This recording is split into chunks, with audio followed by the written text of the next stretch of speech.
네, 안녕하세요. 이번 시간은 87회 전산세무 2급 기출문제 풀이를 해보도록 하겠습니다. A형입니다. 자, 1번. 다음 중 재무제표 작성과 표시에 대한 설명으로 틀린 것은 이에요. 자, 1번.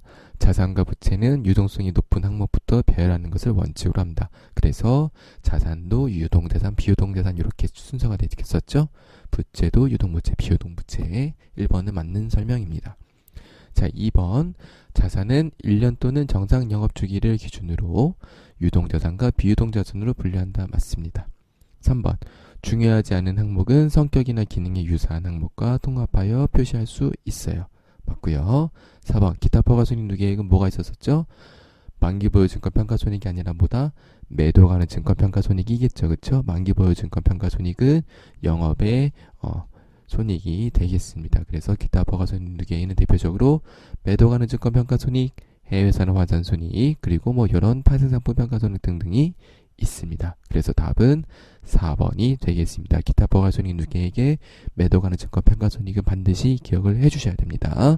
그리고 유가증권에 있는 단기매매증권 또는 만기보유증권은 영업의 손익으로 한다는 거 확인을 해주시면 되겠습니다.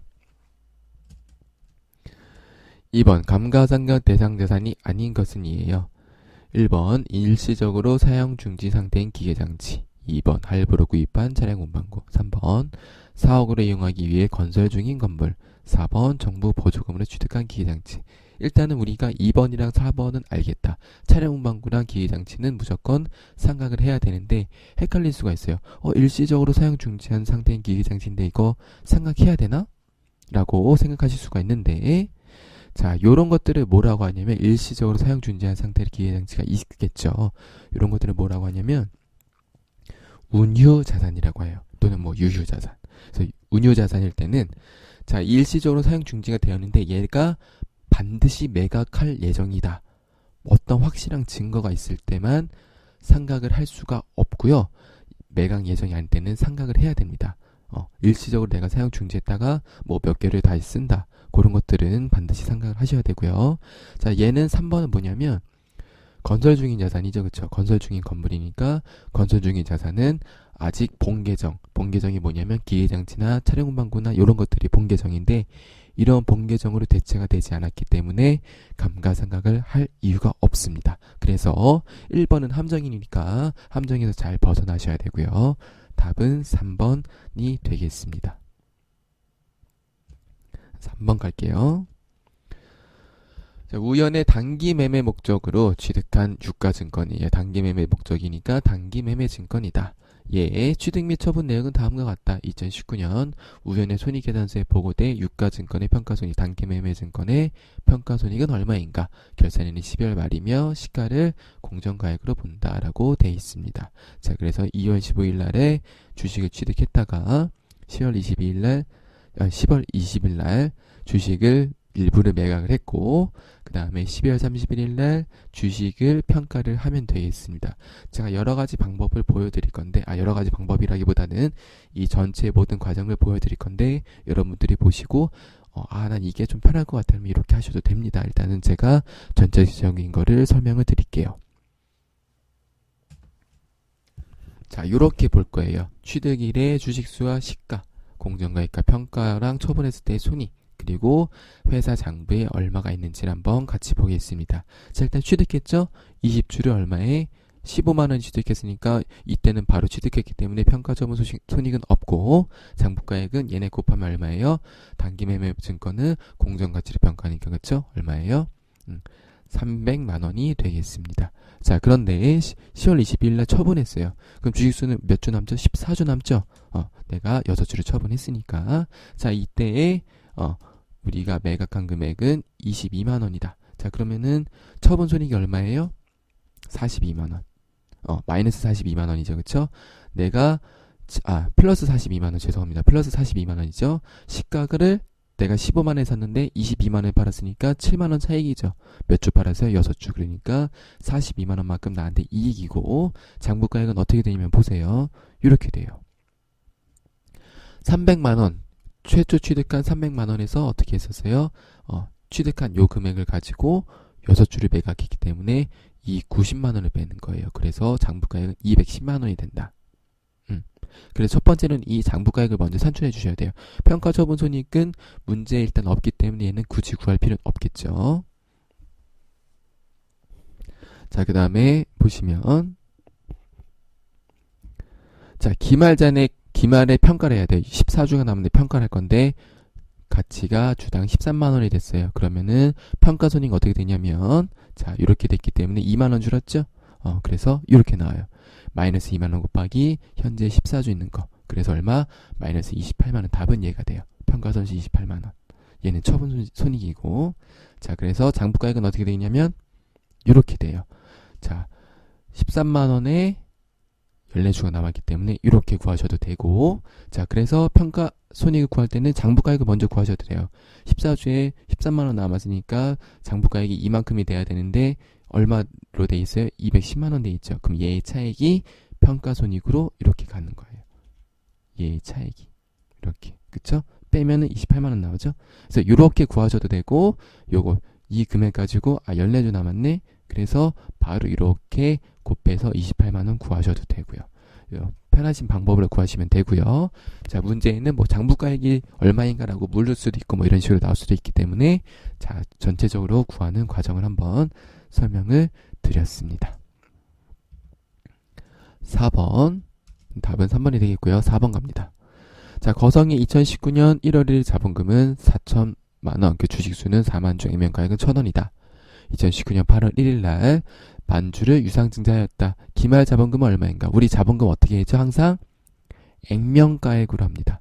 액면가액. 그래서 요 문제는 자본금을 액면가액으로 처리할 수 있느냐 없느냐를 물어보는 문제예요. 자, 그래서 자본금 어떻게 구하냐면 주식수 얼마예요? 4만 주에 만주에서 주식수는 5만 주가 되겠어요. 그쵸? 자, 그래서 액면가액 1,000원. 그럼 자본금은 얼마다? 항상 주식수의 액면가액을 곱하면 됩니다. 그러면 5천만 원이 나오죠? 그래서 답은 2번이 되겠습니다. 1번 찍으시면 안 됩니다. 5번 갑니다. 수익적 지출 항목을 자본적 지출로 잘못 회계 처리한 경우 재무제표에 미치는 영향으로 틀린 것은 입니다. 수익적 지출이 뭐죠? 자본 지출과 수익적 지출이 있는데 자본적 지출은 자산으로 처리하는 거. 수익적 지출은 비용으로 처리하는 거예요. 자, 근데 무슨 얘기냐면 수익적 지출 항목을 자본적 지출로 잘못 처리했다는 얘기는 제가 말을 바꿔볼게요. 비용으로 처리해야 되는데 내가 모르고 얘가 맞는 건데 모르고 자산으로 처리했다는 얘기예요. 그쵸? 자, 이렇게 되면 어떻게 되냐면 비용 항목은 어디 있죠? 얘는 손익계산서에 있죠. 그쵸? 뭐 물론 제조원가 명세서로 갈 수도 있는데 여하튼 손익계산서에 영향을 준다고 보면 자, 여기서 뭐 매출 원가가 됐든 판관비가 됐든 얘네들이 업되겠죠. 그쵸? 수익적 지출을 원래 비용을 처리했어야 되는 자산 처리됐어요. 그럼 무슨 얘기예요? 비용이 과소계상됐다는 얘기예요. 얘네들이 줄었다는 얘기죠. 그럼 어떻게 되냐면 결과적으로 당기순이익이 어떻게 된다?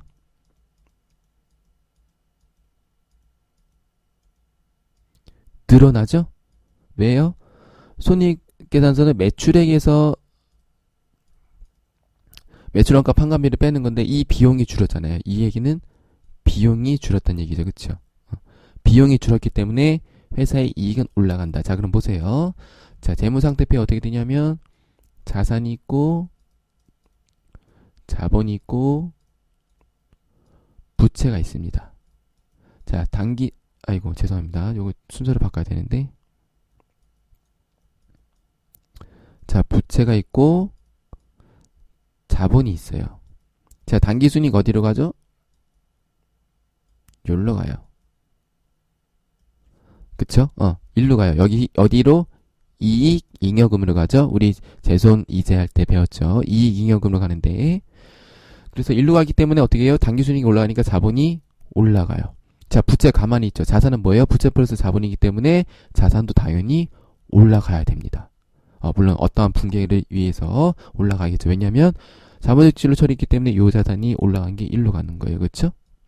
자, 그래서 이 원리를 이해를 하시고 문제를 보시면 되겠어요. 1번. 당기순이익이 과대계상된다. 맞죠? 과대계상됐고요. 자, 2번. 현금 유출액에는 영향을 미치지 않는다. 그렇죠? 얘를 그냥 계정 과목이 비용에서 자산으로 바꾼기 때문에 현금 유출액에 영향을 주려면 현금 계정 과목이나 뭐 보통 예금 계정 또는 뭐 당좌 예금 이런 것들에 영향을 줘야 되는데 이 계정 과목에는 영향을 주지 않기 때문에 2번도 맞는 설명입니다. 3번. 자산이 그쵸? 과대계상되고 4번. 자본이 과소계상이 아니라 뭐예요? 올라갔으니까 과대계상이 되겠습니다. 그래서 요거는 조금 꼬았어요. 꼬아서 어렵게 문제가 냈지만 여러분들 침착하게 이 회계순환의 원리를 생각하셔서 푸시셨으면 좋겠어요. 근데 아마 어려운 문제이긴 합니다. 자, 그래서 답은 4번 자본이 과대계상이 되겠습니다. 6번 다음 중 조업대의 증감에 관계없이 관련 범위 내에서 총액이 항상 일정한 거. 자, 관련 범위 내에서 총액이 항상 일정한 거 뭐였었죠? 고정비였었어요. 고정비. 그래서 그래프를 그리면 이렇게 그리실 수가 있어요. 얘 조업도고 얘가 비용이면 조업도의 증감 얘가 0이든 100이든 관계없이 관련 범위 내에서 총액이 항상 이렇게 일정한 거. 얘가 고정비였었죠. 뭐가 있을까요? 수도관계비는 어떻게 해요? 내가 쓰면 쓰는 만큼 올라간다. 직접 노무비도 인원이 늘어나면 늘어나는 만큼 올라가고 동력비도 내가 쓰는 만큼 올라가겠죠. 임차료는 뭐예요? 공장 임차료는 내가 기계를 100개 돌리든 하나 돌리든 뭐 10개를 돌리든 임차료는 항상 이렇게 동일하겠죠. 그래서 답이 4번이 되겠습니다. 임차료는 고정비예요. 외우지 마시고 이렇게 개념을 이해하셔서 논리를 전개하시면 좋겠습니다. 7번 다음 자료를 이용한 개별 원가 계산 방법으로 직접 노무 원가를 계산하면 얼마인가. 자, 그래서 이런 표가 있었어요. 요거는 항상 익숙해지셔야 돼요. 요런 직접 노무비 뭐 이런 것들이 나오면. 자, 그래서 직접 재료비와 직접 노무비를 합쳐서 기본 원가, 기초 원가 또는 직접 원가라고 부르고 간접 애들을 합쳐서 제조 간접비라고 부르고 얘네들 여기 제조 간접비에 직접 노무비를 합쳐서 가공 원가라고 부릅니다. 자, 얘를 머릿속에 넣으신 상태에서 우리가 문제를 풀어보겠습니다. 자, 제조간접 원가는 직접 노무 원가의 120%다. 이 제조간접비는 직접 노무 원가보다 120%가 많대요. 그럼 직접 노무 원가를 직접 노무 원가에다가 120%를 곱하면 제조간접 원가라는 걸 알 수가 있네요. 자, 그러면 제조간접 원가가 뭔지를 알기 위해서 힌트를 보셔야 되는데, 자, 직접 재료 원가는 90만원이다. 얘는 90만원이고, 자, 제조간접 원가는 120이라고 되어 있습니다. 자, 그래서 이 표를 보시면, 뭐 문제 풀이를 떠나서요. 자, 직접 노무비를 구하라고 했는데, 직접 재료비가 얼마라고 알려주면은 뭐가 있겠어요? 힌트로? 자, 기본 기초 원가 또는 직접 원가를 알려줄 수가 있겠죠. 그러면은, 그래서 기본 기초 원가가 100만원이다. 이렇게 알려줄 수 있겠죠. 그러면 직접 노무비는 이때는, 90만원에서 100만원이니까 10만원이 된다. 이렇게 푸실 수가 있겠고요. 제조간접비를 알려줬을 때는, 이렇게 돼서 요거를 가지고 구할 수가 있겠습니다. 자, 그런데 지금 보시면은 직접 재료 원가는 90만원이라고 알려져 있고, 제조간접 원가는 120이라고 알려져 있는데, 제조간접 원가는 직접 노무 원가 120%라고 되어 있어요. 그러니까 직접 노무 원가에다가 120% 곱하면 120이라고 이렇게 알려주는 거예요. 그렇기 때문에 직접 노무 원가는 계산하시면 얼마 나오겠어요? 100만원이겠죠, 그쵸? 100만원에서 120% 곱하니까 120만원 나왔겠죠. 자, 그래서 답은 100만원이 되겠습니다. 2번이 되겠네요. 8번 가겠습니다. 정상 원가 계산 제도 하에서 제조 간접비 배부 차이를 총 원가 기준법으로 조정하고 있으나 만약 배부 차이 전액을 매출 원가에서 조정한다면 매출 총이익의 변화에 대한 설명으로 올바른 것은 이에요. 그래서 조금 난이도가 있는 문제인데요. 자, 보겠습니다. 일단 과소배부액이 100만원인 걸 우리가 확인을 할 수가 있겠습니다. 이 100만원을 총원가 기준법이란 것과 매출원가 조정법으로 한번 우리가 풀어볼게요. 세무 2급에선 잘 나오지 않는 문제인데 난이도 조절하기 위해서 어려운 문제가 나왔습니다. 자, 그래서 볼게요. 제공품이 100만 원이 있고 제품이 100만 원이 있고 매출 원가가 300만 원이 있었어요. 합계는 얼마예요? 합계를 제가 안 썼네. 500만 원이죠? 500만 원인데 총원가 기준법 어떻게 했냐면 이 합계에다가 어떻게 하는 거냐면 요 매출 원가를 이렇게 나눠서 곱하는 거예요. 그러니까 총 원가가 얼마 발생했냐면 500만 원 발생했는데 그 중에서 매출 원가 얘를 분자로 넣어서 이렇게 해서 과소 배부액 100만 원을 넣어서 구하는 거거든요. 그래서 총 원가 기준법으로 구했을 때는 60만 원이 조정이 되는데요. 자, 얘를 매출 원가에서 조정하기 때는 어떻게 되냐면 매출 원가 조정법은 전부 다 매출 원가에 배부하는 방법이에요. 그래서 어떻게 되냐면 100만 원이 배부가 됩니다. 자, 그래서 얘와 얘의 차이가 얼마냐라고 물어보는 문제거든요. 자, 그래서 어떻게 돼요? 매출 원가 조정법으로 배부하게 되면은 100만 원이 배부가 되고 총 원가 기준법에서 배부할 때는 60만 원이 배부가 됩니다. 그래서 총 원가 기준법에서는 비용이 60만 원이 들어가는데 매출 원가 조정법에서는 매출 원가가 100만 원이 들어가기 때문에 비용이 40만 원이 더 들어가게 되겠죠. 그러면 매출 총이익이니까 자, 매출 총이익은 매출액 빼기 매출 원가다. 얘죠? 근데 매출 원가가 어떻게 돼요? 60만 원에서 100만 원으로 늘었으니까 매출 총이익은 어떻게 돼요? 감소하겠죠? 매출 원가가 늘었으니까. 그렇죠? 그래서 매출 총이익은 40만 원 감소하게 되겠습니다. 그래서 조금 어려운 문제이긴 한데요. 잘 모르시겠으면 패스하셔도 괜찮습니다. 아마 다섯 문제 정도까지는 이론에서 틀려도 되니까요. 너무 부담 갖지 않으셔도 됩니다. 9번. 다음 중 제품 생산 과정에서 발생하는 비정상적인 공소품 원가를 처리하는 항목으로 가장 타당한 것은? 그래서 자, 재고자산의 감모손실은 정상 감모손실과 비정상 감모손실이 있었어요. 정상 감모손실은 어떻게 한다? 매출 원가의 가산 비정상 감모손실을 영업의 비용으로 처리한다고 돼 있었습니다. 그래서 우리는 어떻게 해요? 비정상적인 거니까 영업의 비용으로 처리하시면 되겠습니다. 바로 10번 가겠습니다. 자, 종합 원가 계산의 흐름을 바르게 나열한 것은 이에요. 그래서 얘는 뭐 크게 저희가 설명할 방법은 없는데 과정을 알으셔야 되기 때문에 논리만 한번 전개를 해볼게요. 한번 보시면 좋겠어요. 자, 처음에 어떻게 해요? 원가 계산할 때는 항상 어떻게 하시냐면 첫 번째는 물량을 파악한다. 즉 수량을 파악하라는 얘기예요. 왜 그러냐면 자, 우리가 결산을 할 때 자, 이 물량 관리를 회계팀에서 하는 게 아니라 물량 관리하는 부서가 있어요. 그래서 그 부서에서 이번 달 재고는 얼마큼 있어요 라고 알려주셔야 돼요. 자, 그렇게 하면 회계팀에서 뭐를 하냐면은 이 비용을 가지고 비용을 집계하는 거예요. 그래서 어떻게 하는 거냐면은 투입 금액을 산출하는 거거든요.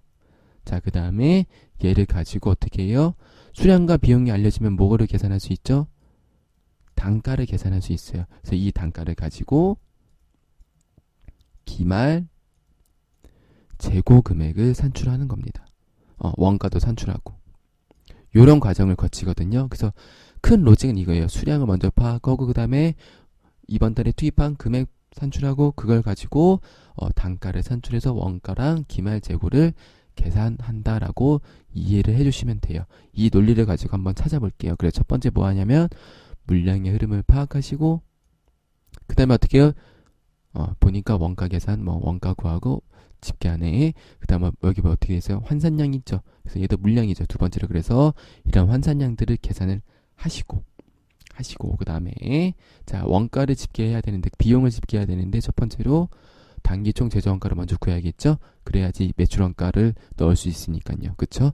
그래서 단기총 제조원가를 집계를 하고 그 다음에 단위당 원가를 이렇게 구하시고 단가를 구하시고 마지막으로 원가를 계산하시면 됩니다. 요 4번인데 그쵸? 자, 그래서 답은 2번이 되겠어요. 가, 다, 라, 다, 나 요렇게 구하시는 거예요. 그래서 논리를 기억을 해두시면 이런 문제가 나와도 읽고 푸시면 좋겠습니다. 조금 어렵겠지만 훈련은 한번 해보시면 좋겠어요. 자, 11번입니다. 부가가치세법상 제하 또는 용역의 공급이 아래와 같을 경우 세금 계산서 발급 대상에 해당하는 공급가액의 합계는 얼마인가? 그래서 볼게요. 세금 계산서 발급 대상이니까 세금 계산서 즉 메인 매출점표에 일단 생각을 하시고 그 다음에 구분을 생각하시면 되겠어요. 자, 내국 신윤장에 의한 수출이니까 얘는 보다 10이 영세가 되겠습니다. 내국 신윤장이 들어가기 때문에 영세율 세금 계산서. 다음 외국으로 직수출은 16G 수출이죠. 얘는 세금 계산서 발급 대상이 아니죠. 자, 간주임대는 뭐예요?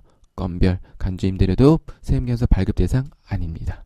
그리고 견본품 무상 제공하는 것들은 제외 공급 대상이 아예 아니기 때문에 답은 1번이 되겠어요. 얘만 동그라미 하셔서 넣으시면 되겠습니다. 그래서 어려운 거는 얘예요. 견본품 무상 제공이 세금 계산서 발행 대상인지 아닌지 좀 헷갈리실 수가 있는데 그래서 1번과 3번에서 많이 고민을 하셨겠지만 답은 1번이 된다는 거를 확인하시면 좋겠습니다. 자, 12번 갑니다. 부가가치세법상 환급에 대한 설명으로 틀린 것은 입니다. 자, 1번 일반 환급은 각 과세기간별로 확정신고 기한인 경과 후 30일 이내에 하셔야 돼요. 맞아요. 2번 제한 및 용역의 공급에 영세율이 적용되는 거고 그래서 수출 기업은 조기 환급이 가능합니다. 그리고 고정자산 매입 등 사업 설비를 신설하는 경우 조기 환급이 가능해요. 그래서 조기 환급이 가능한 경우는 우리가 크게 두 가지가 있어요. 여기 다 나왔어요. 첫 번째는 영세율, 즉 수출하는 경우, 두 번째는 고정자산, 감가상각 대상 자산을 매입하는 경우. 맞습니다. 4번 영세율 등 조기 환급 기간별로 당일 조기 환급 신고 기한 경과 후 즉 조기 환급 신청을 했을 때는 어떻게 한다? 25일 이내가 아니라 15일 이내에 환급을 해야 됩니다. 그래서 답은 4번이 되겠고요. 4번이 되겠고 조기 환급이 가능한 경우는 이 두 가지밖에 없으니까 이 질문을 통해서 알아두시면 좋을 것 같습니다. 13번 부가가치세법상 공급 시기가 잘못된 것은 이에요. 요건 조금 난이도가 있어요. 우리가 자주 나오는 문제이긴 한데 그래서 제가 밑에 이렇게 쭉 나열을 해봤습니다. 한번 눈으로 체크하시면 좋겠어요. 제가 빠르게 한번 볼까요? 자, 위탁 판매는 뭐다? 제3자에게 판매한 시점 수탁자의 준거가 아니고 그래서 수탁자가 보관하고 있는 재고는 내 거이고요.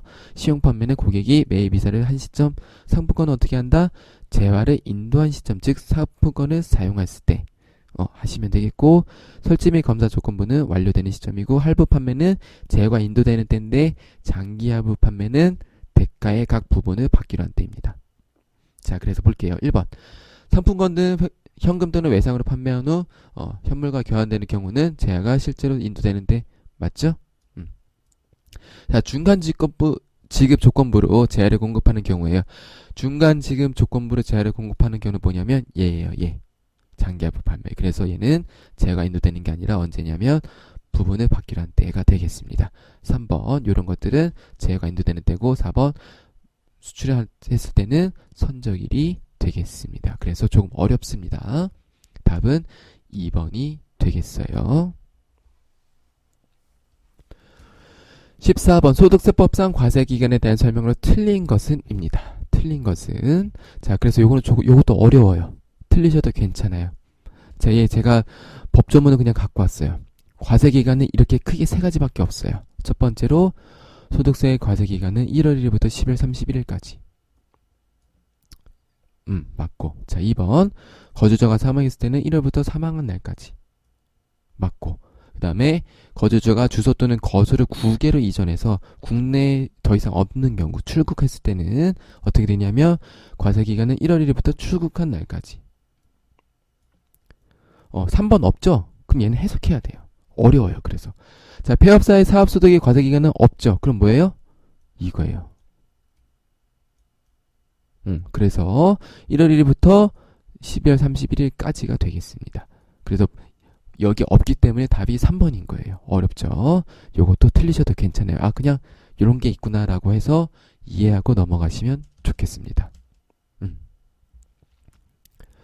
자, 15번 다음 중 소득세법상 특별세 공제에 대한 설명으로 가장 틀린 것은 이에요. 자, 문제가 이렇게 나와 있어요. 가장 틀린 것.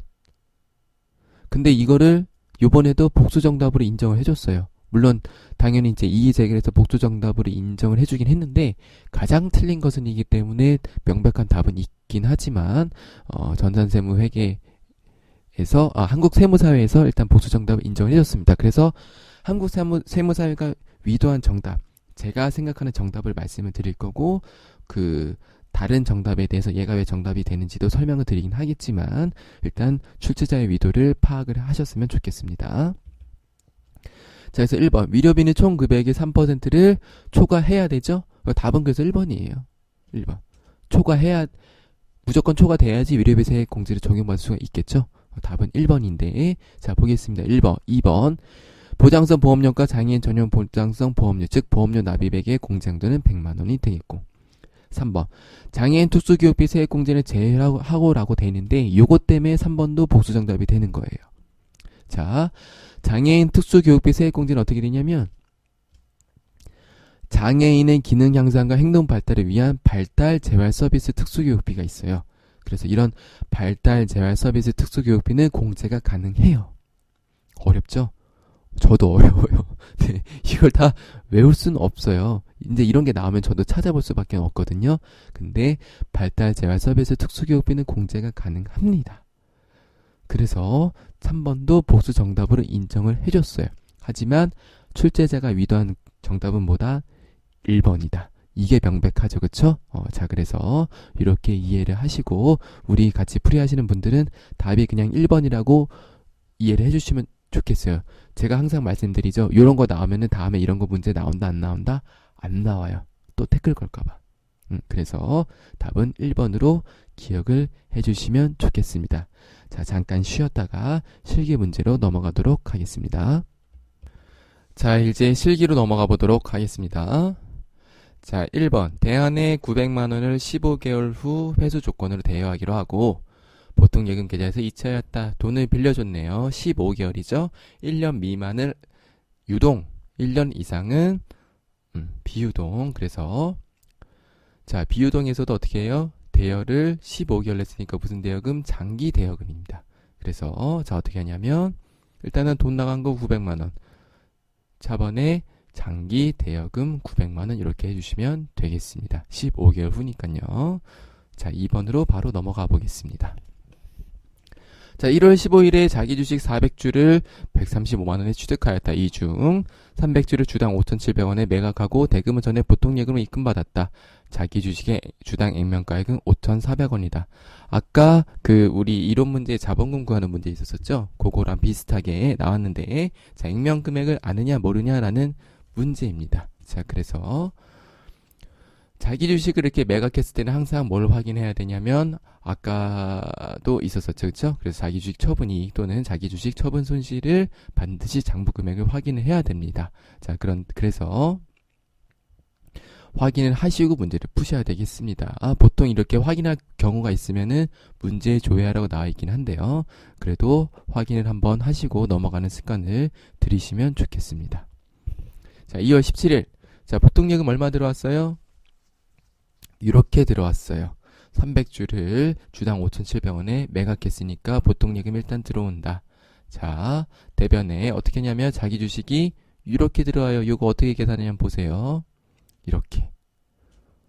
자, 어떻게 되냐면 자기 주식을 400주를 취득했어요. 얼마에? 135만원에. 그럼 이때 단가는 3,375원이에요. 그쵸? 근데 이 중에서 얼마 매각했어요?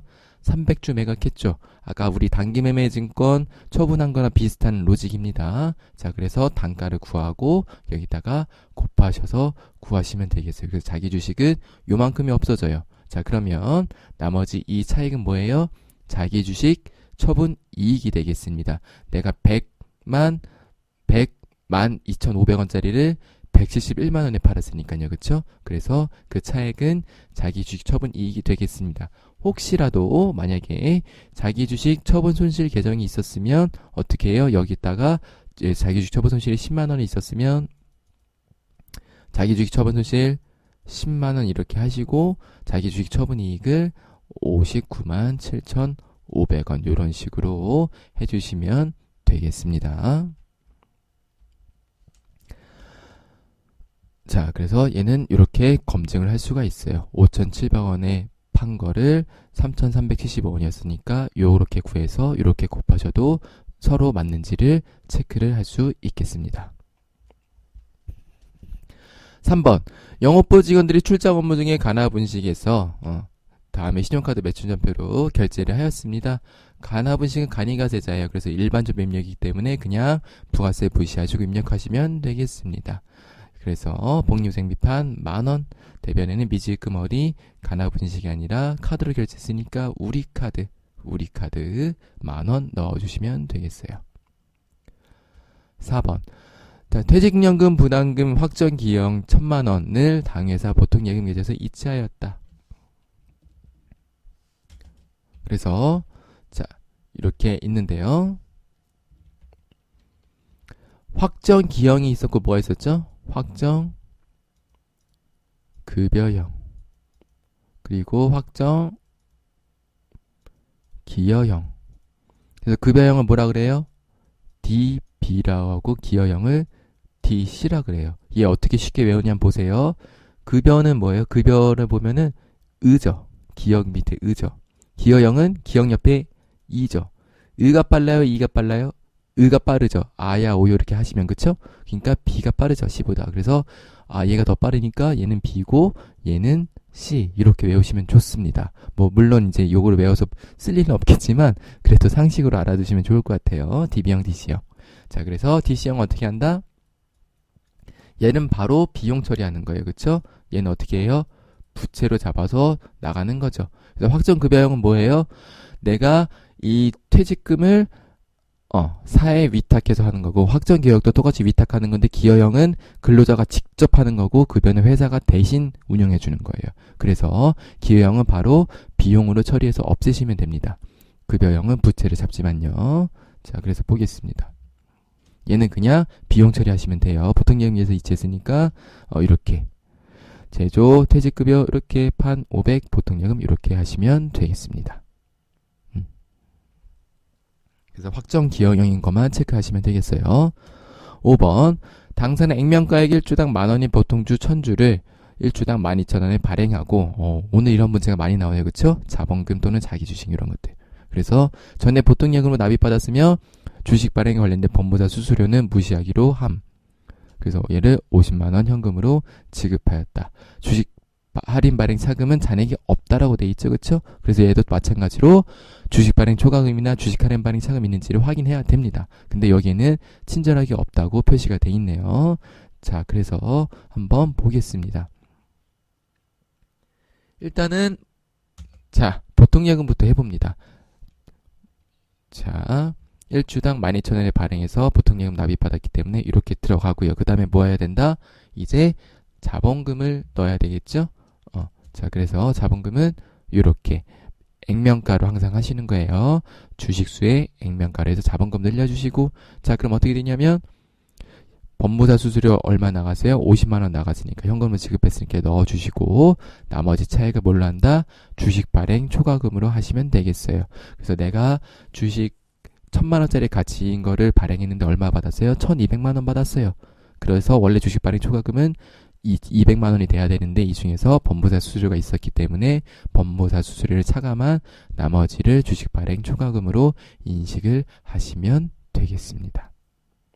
그래서 액면가, 발행가 또 같이 체크를 하시면 좋을 것 같습니다. 6번으로 바로 넘어가겠습니다. 메인 매출 전표로 바로 넘어가겠습니다.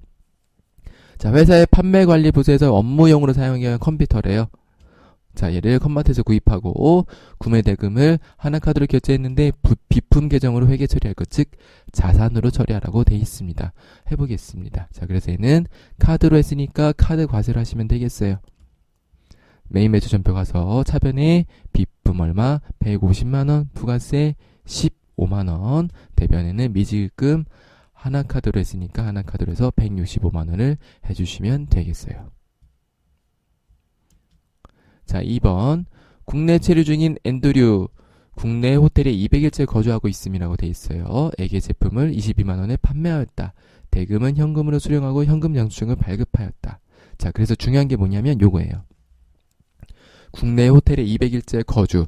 물론 요거는 그냥 이제 문제의 완성도를 높이기 위해서 이렇게 써준 건데, 이 의미가 뭐냐면 거주자가 있고 비거주자 문제가 있어요. 그래서 뭐 소득세 문제도 있고 뭐 법인세 문제도 있고 복잡한데, 그 국내에서 체류하는 외국인들은 180일이 넘으면, 그 외국인이 꼭 아니더라고 하더라도 180일이 넘으면 뭐 거주자로 본다 뭐 이런 것들이 있거든요. 그래서 그거의 문제의 완성도를 높이기 위해서 써놓은 거기 때문에 그냥 얘는 크게 무시하셔도 됩니다. 우리는 매일 매출 전배 입력만 하시면 돼요. 자, 그래서 현금 연수 발급했으니까 22 현과 현금 과세하시면 되겠어요. 그래서 이렇게 현금 받은 거 놓고 대부변에 제품 매출 부가세 예수금을 넣어주시면 되겠습니다. 거래처는 앤드류예요. 우리가 매출할 때 가능하다고 했었었죠. 개인한테 발행하는 것들. 그래서 이렇게 체크를 하시면 되겠습니다. 3번, 수출업체인 영일에게 제품을 같은 날짜로 받은 내국 신용장에 의해서 납품했다고 됐습니다. 그래서 제품을 내국 신용장에 의해서 납품하고 영세율을 발행했네요. 그럼 얘 뭐죠? 12 영세의 구분은 내국 신용장 등에 의한 어쩌고 저쩌고 넣으시면 되겠고, 전자여로 넣으시면 되겠습니다. 그래서 요거를 아느냐 문제였어요. 5월 9일 외상매출금 0일 대변에 제품 매출 3천만원 넣어주시면 되겠습니다. 바로 넘어가겠습니다. 4번, 선후에 제품 판매 계약을 체결하고 550만원을 보통 예금으로 수령하여 전자세금연서를 발급하였다. 뭐죠? 10일 과세 전자여. 해당 제품은 6월 10일에 인도하기로 하였다. 자, 계약금 체결한 거 뭐였었죠? 항상 선급금 또는 선수금. 근데 내가 계약금을 주었을 때는 선급금이고요. 계약금을 받았을 때는 선수금. 자, 우리가 요번에 매출하면서 계약금을 받은 거죠. 그래서 선수금으로 회계 처리를 하시면 되겠어요. 그래서 이렇게 처리를 하시면 되겠습니다. 돈 받은 거 넣으시고 부가세랑 선수금을 별도로 인식을 하시면 되겠습니다. 얘는 나중에 내가 실제로 인도했을 때 6월 10일 날, 그쵸? 부가세법상 공급 시기는 뭐였어요? 재화나 뭐 이런 것들이 인도 또는 전달되는데 이런 거였죠. 그쵸? 인도나 이용 가능하게 된 때에 매출을 인식을 하시는 겁니다. 이때 제품 매출이 나오는 거예요. 이때 이 선수금 와서 죽여주시고. 그래서 원래는 여기가 제품 매출 자리인데 내가 계약금을 받은 거기 때문에 이 선수금은 본계정 대체는 6월 10일 날 되겠습니다. 자, 5번, 마케팅 부서의 업무용 차량을 K자동차에서 취득하면서 전자세금에서 수차였다. 대금은 취득세와 함께 보통 예금에서 지급하였다. 자, 차량이나 이런 것들 살 때 부대 비용들을 어떻게 한다? 취득가액에 가산한다. 무슨 얘기냐면 차량 운반구가 3,500만원이 아니라 세금까지 포함해서 3,724만원을 넣으란 얘기예요. 그렇죠? 얘랑 얘 취득세를 같이 넣어서 회계 처리해라 라는 얘기입니다. 자, 그래서 얘는 5인승 승용차가 2500cc이기 때문에 불공, 비영업용 승용차에 관한 유지 비용이 되겠습니다. 그래서 요것도 체크 포인트입니다. 54 불공, 그리고 얘네들을 같이 써야 된다는 거. 자, 그래서 차량 운반구 어떻게 되냐면 3,500에다가 부가세 350 10% 넣으시고 거기에 취득세 224만원을 합계를 하셔야 됩니다. 그래서 차량 운반구 4,074만원, 대변에는 보통 예금으로 지급했으니까 4,074만원 이렇게 마무리를 하시면 되겠습니다. 체크포인트 다시 한번 찝어볼게요. 예, 부가세 별도, 예, 그리고 불공. 그래서 금액은 이렇게 나오고 이렇게 처리한다는 거 확인하시면 좋겠습니다. 자, 부가가치세의 문제입니다.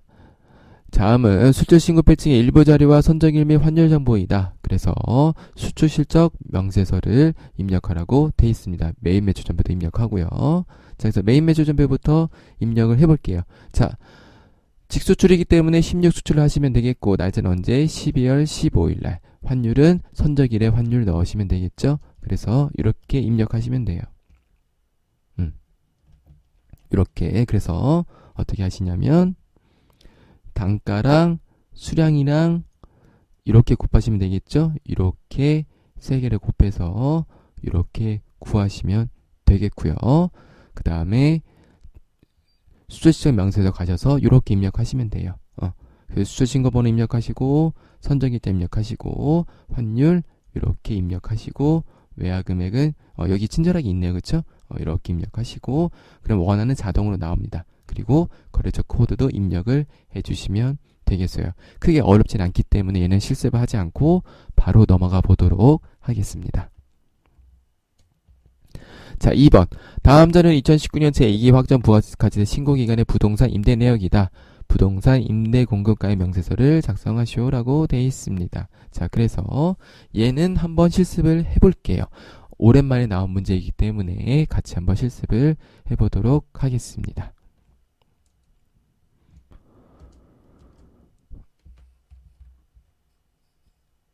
잠시만요. 자, 그래서 입력을 해볼게요. 자, 부동산 임대공급가의 명세서죠. 자, 그래서 메뉴에서 찾으시면 되겠는데요. 자, 여기 있네요. 그쵸? 누르셔서 제가 하나 자, 2기 확정이니까 10월부터 12월. 자, 코드 보시고 천천히 등록해 볼게요.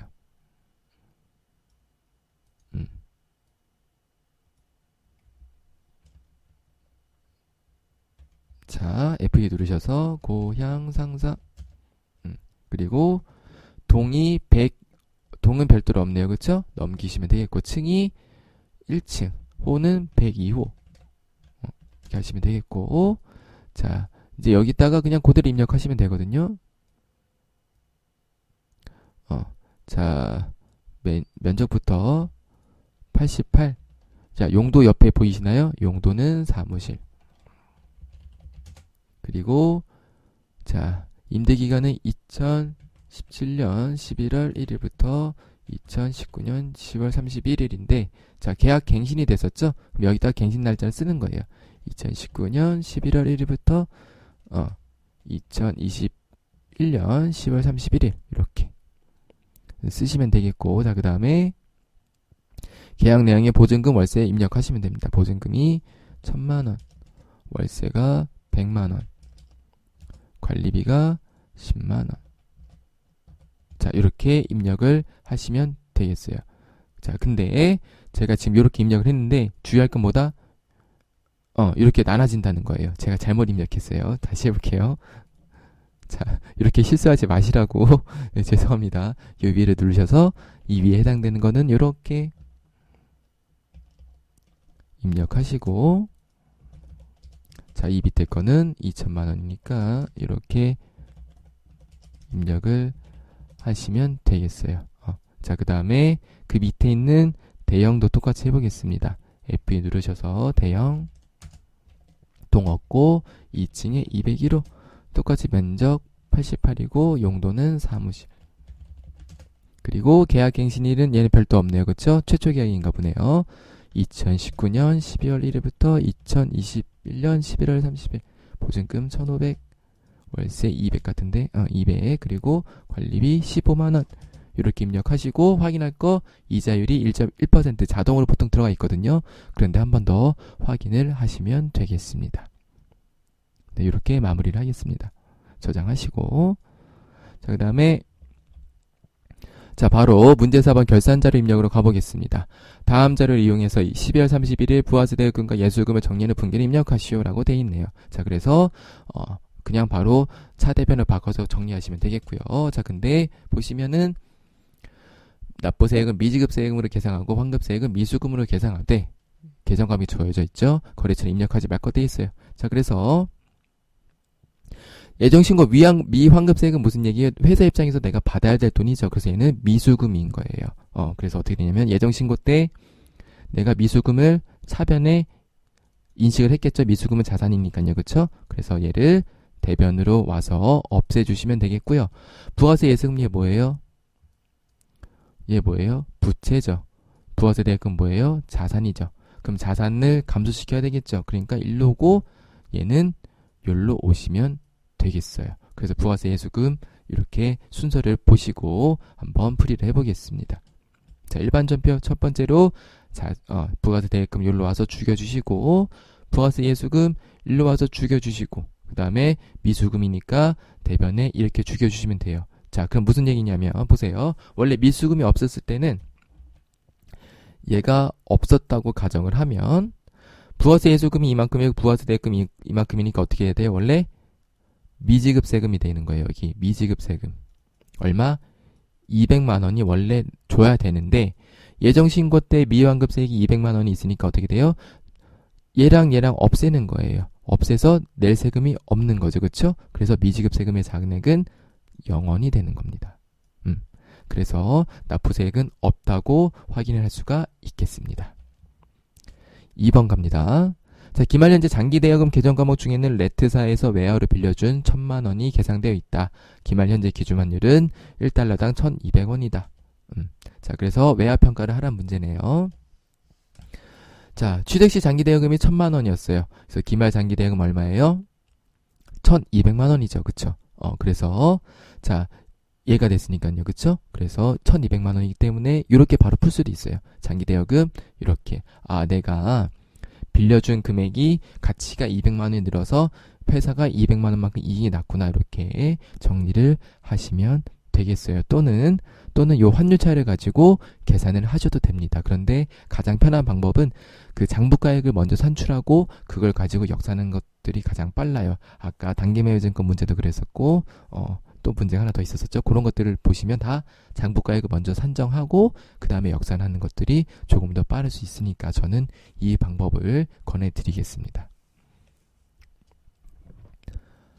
3번 단기말 현재 보유하고 있는 매도 가는 증권에 대한 내역은 다음과 같다. 기말 매도 가는 증권 평가에 대한 회계 처리를 하시오. 그 제시된 자료를 고려해서 한 해 전표를 입력할 것이라고 돼 있습니다. 자, 얘도 똑같아요. 근데 얘는 매도 가는 증권이 있죠. 매도 가는 증권의 평가는 뭐다? 얘는 기타 포괄손익이었었어요. 그쵸? 자, 그래서 얘도 항상 장부 금액을 확인을 일단 하셔야 됩니다.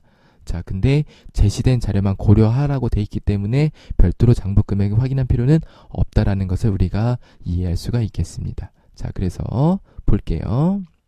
자, 요렇게 해서 이렇게 갔어요. 기말 공정가액이 이렇게 됐으니까 우리는 어떻게 됐을 거예요? 평가 손실이 50만 원이 발생했겠죠. 그쵸?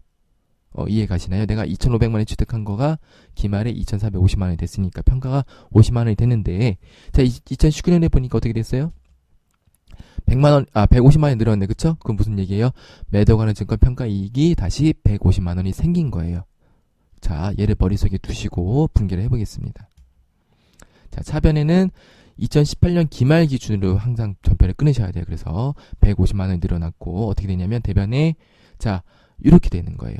매도 가는 증권 평가 손실 잔액이 있던 거. 이때 2018년도에 평가했던 평가 손실을 죽여주시고 그 다음에 2019년 말에 새로 발생한 평가 이익을 이렇게 넣어주시는 거예요. 이해 가시나요? 금액이 뭐예요? 평가 이익은 150만 원이지만 실제로 평가 이익은 얼마예요? 50만 원이 차감된 100만 원. 왜요? 내가 2,500만 원에 샀는데 2,600만 원이 된 거죠. 최초 취득한 거 기준으로. 그쵸? 그렇기 때문에 평가 이익은 장부상에 100으로 기재가 되어야 합니다. 매도 가는 증권 평가 손실은 잔액이 이렇게 돼서 0원이 됐겠죠? 그래서 이런 로직으로 움직이기 때문에 외우시기보다는 이런 로직을 이해하시면 분계에는 크게 어려움이 없으실 겁니다. 그래서 항상 로직을 이해하시고 푸시면 정말 좋겠습니다.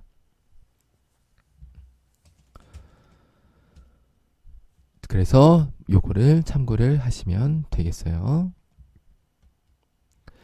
자, 4번 단기법인세에 대한 지방소득세는 850만 원이고 결산이 현재 선납세금의 계정에는 이런 게 있다. 자, 적절한 회계 처리를 하시오. 자, 그래서 선납법인세와 선납지방소득세 같은 것들은 다 뭐예요? 이런 것들은 다 선납세금이죠. 그쵸? 얘도 뭐 중간 법인세가 되겠고, 자, 그래서 얘네들을 차감한 850만 원에서 얘네들을 차감한 나머지가 실제로 회사가 납부해야 될 세액이죠. 그래서 그렇게 회계 처리를 하시면 되는 거예요. 자, 그래서 차변에 일단 법인세 인식을 하시고 대변의 선납세금을 어떻게 한다? 요거부터 없애주시고 얘도 없애주시고 그럼 나머지 잔액 어떻게 한다? 미지급 세금 이렇게 달아주시면 되겠어요. 그래서 포인트는 요거. 얘네들을 선납세금으로 처리한 거를 알고 있느냐라고 해서 이렇게 하시고 나머지 차액을 미지급 세금으로 잡아주시면 되겠습니다.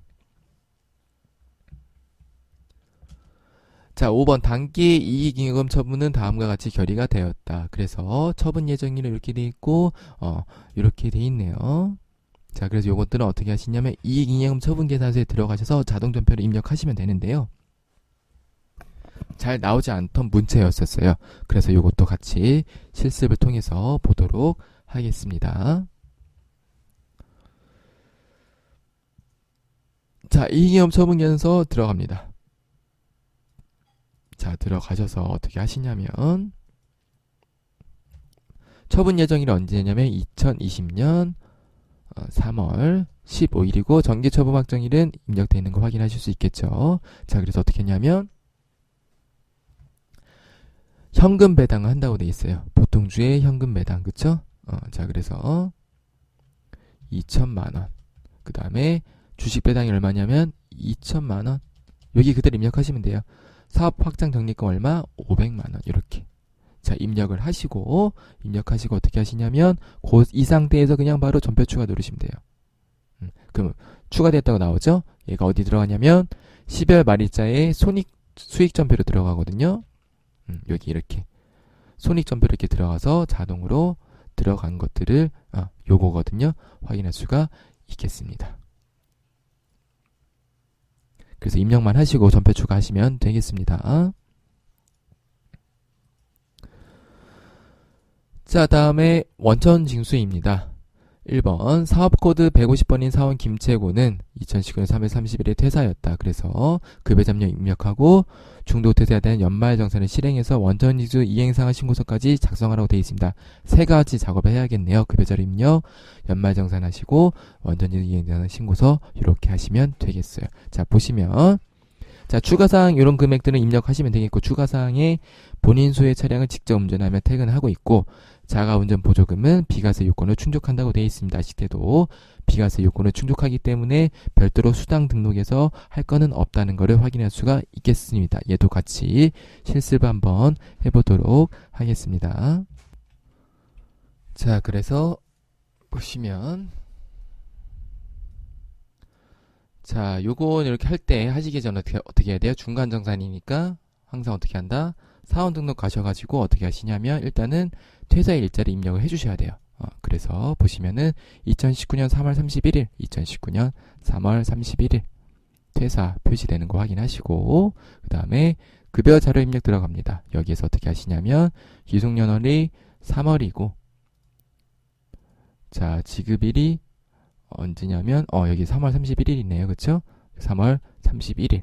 자, 그래서 김채고 이분 퇴사자 하신 분들을 어떻게 하실 거냐면 요거 다 입력하시면 되겠습니다. 자, 기본급 350, 상여 제가 봤는데 120이었었어요. 그리고 보니까 식대가 12만원, 자가운전 보조금 18만원, 야간 근로수당 30만원이죠. 네, 그렇게 되시고 공제 내역은 보시면은 15만 7,500원. 그리고 고용보험은 자동 나올 거니까 건강보험이 113050.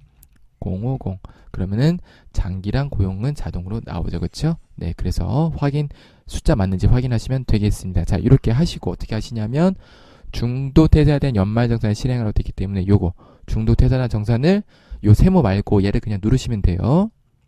그럼 이렇게 나오거든요. 자, 그래서 입력이 자동으로 다 돼 있을 거예요. 그냥 이렇게 누르신 다음에 어떻게 하냐면 급여 반영 탭 요거를 누르시면 되거든요. 급여 반영 누르시면은 자, 보세요. 어떻게 되냐면 여기에 중도 퇴사자들이 나오면서 이 소득세들이 정산이 됩니다. 이렇게 그래서 정산이 되는 거를 확인할 수가 있겠습니다. 그래서 요게 떠야 돼요. 요 빨간 글씨가 뜬 상태에서 이제 여기서는 다 했어요. 나오시면 돼요. 그 다음에 어떻게 했냐면 원전징수 이행상환 신고서를 작성하시오 되어 있습니다. 원전징수 이행상환 신고서 언제부터? 3월부터 지급도 3월에 했죠. 3월 말에 했죠. 3월 하시고 신고 구분은 정기신고. 그래서 이 소득세가 나오는 거 그냥 확인만 하시면 돼요. 크게 어려운 거 없죠? 자, 이렇게만 하시고 그냥 바로 나가시면 되겠습니다. 그 저장만 해주시면 되겠어요. 네, 이렇게 마무리를 하겠습니다. 자, 자, 다음에 연말장소를 토대로 최수지 사원의 연말정산 추가 자료 입력 메뉴에 연말정산 입력 탭에 반영하시오라고 되어 있습니다. 그래서 아래에 표시된 부양가족 이외의 가족은 없고 부양가족의 소득금액은 없다고 되어 있습니다. 그래서 봤더니 최수지 본인이 있고 그리고 자녀분이 한 분 계시네요. 얘를 가지고 한번 해보겠습니다. 자, 그래서 보장성보험, 의료비, 교육비, 신용카드 기부금을 제가 이렇게 색깔을 별도로 구분해서 해볼게요. 자, 일단 보장성보험은 쭉 봤더니 본인밖에 없으시네요. 72만원 체크를 하시면 되겠고, 자, 의료비 보겠습니다. 의료비는 본인 있고 자녀분 있는데, 자, 미용으로 목적하는 성형수술비 된다 안 된다? 안 되죠. 그리고 안경 구입비 되고 질병에 대한 약품 구입비 되고, 그리고 최딸기 자녀의 건강진단비도 위료비에 됩니다. 그래서 얘는 위료비에 이따가 같이 실습을 한번 볼 거고요. 다음 교육비, 대학원 등록금 되죠. 그죠? 본인 교육비는 전액되고 요가학원 수업료는 안 됩니다. 네, 이렇게 체크를 하시면 되겠고, 자, 그 다음에 자녀의 교육비, 어린이집 납입액은 됩니다. 그래서 나이를 확인하셔야 되는데요. 이분은 나이를 충족을 합니다. 그래서 이렇게 어린이집 갈 나이 애들은 된다는 거 확인을 해주시면 되겠고요. 다음에 기부금이에요. 정당의 후원금은 이게 뭐죠? 정치자금 기부금이에요. 정당에다 준 거는. 그래서 정치자금 기부금은 이렇게 입력을 하거든요. 10만원 이하와 10만원 초과를 나눠서 입력한다는 거를 기억해 주시면 좋겠어요. 그래서 메뉴에 보면은 10만원 이하랑 10만원 초과가 나눠져 있기 때문에 보시고 그냥 입력하시면 됩니다. 자, 그리고 지정기부금은 종교단체가 아닌 거에 지정기부금은 36만원 입력해 주시면 되겠습니다. 자, 마지막으로 신용카드예요. 신용카드 보시면, 자, 대중교통 이용분은 대중교통 이용분에 입력하시면 되겠고, 기타 공제 가능한 신용카드 사용액은 일반에다가 넣으시면 되겠습니다. 자녀의 결제분이 포함이 되어 있네요. 그냥 넣으시면 되겠고, 그 다음에 현금 영수증도 어디 입력하죠? 신용카드 메뉴에 입력을 하시면 되겠어요. 그래서 요가학원 수업료도 영수증 공제는 가능합니다. 네, 그래서 얘를 가지고 같이 한번 입력을 해보도록 하겠습니다. 자, 연말정산 입력을 해보도록 하겠습니다. 자, 그래서 최수지 님이었었죠? 이렇게 입력을 하시면 되겠고, 자, 일단은 보험료부터 해볼까요? 72만원.